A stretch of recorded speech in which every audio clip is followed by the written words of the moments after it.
Coming up next in this video, why the United States has once again blocked a UN call for a ceasefire in Gaza. We'll break down what happened inside the Security Council, the global reactions, and what this means for the humanitarian crisis on the ground. The United States has once again blocked a United Nations Security Council resolution calling for an immediate ceasefire in Gaza. It marks the sixth time Washington has used its veto, leaving Israel and the U.S. increasingly isolated on the world stage. The draft resolution had overwhelming support. 14 members of the Security Council voted in favor. It described Gaza's humanitarian crisis as catastrophic and called on Israel to lift all restrictions on aid.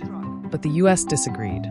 Deputy Middle East Envoy Morgan Ortagus said the text failed to condemn Hamas or recognize Israel's right to self-defense. U.S. opposition to this resolution will come as no surprise. It fails to condemn Hamas or recognize Israel's right to defend itself, and it wrongly legitimizes the false narratives benefiting Hamas, which have sadly found currency in this council. Council members ignored when the United States made clear that this resolution was unacceptable. The Council instead adopted for performative action designed to draw a veto that extends Hamas terrorists and those who fund them and support them and gives them a lifeline. So, the United States rejects this unacceptable resolution. It is beyond time that Hamas release every single hostage now and surrender immediately. The United States will continue to work with its partners to bring an end to this horrific conflict for the sake of the people of Gaza, who deserve a future free from Hamas, and the whole Middle East, which is ready to move into a new chapter of peace and prosperity.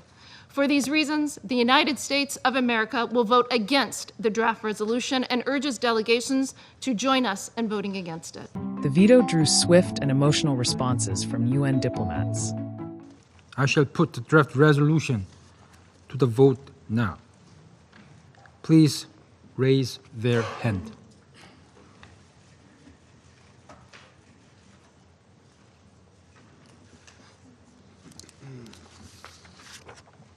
Those against?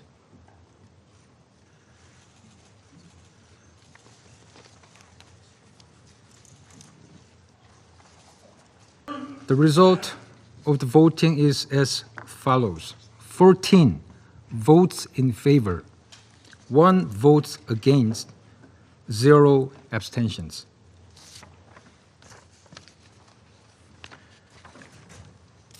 The draft resolution has not been adopted, owing to the negative vote of a permanent member of the Council.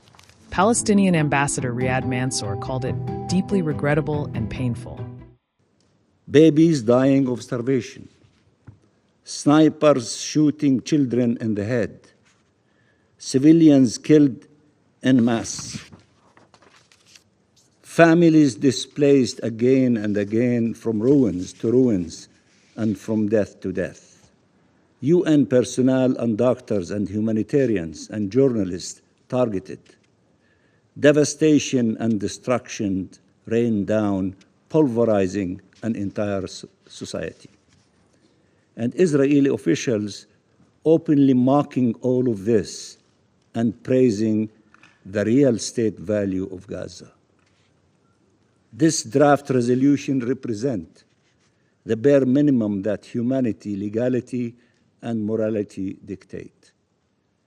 It is deeply regrettable and painful that it has been blocked, preventing the Security Council from playing its rightful role in the face of these atrocities and to protect civilians in the face of genocide. Meanwhile, conditions for civilians in Gaza continue to collapse. The UN's humanitarian office warns that the last lifelines in Gaza City are disappearing as Israel expands its ground offensive. Thousands of families are fleeing daily as tanks and troops press deeper into the territory. UN officials described the situation as nothing short of cataclysmic. The war began after Hamas' October 7th attack on southern Israel, which killed 1,200 people and saw 251 taken hostage.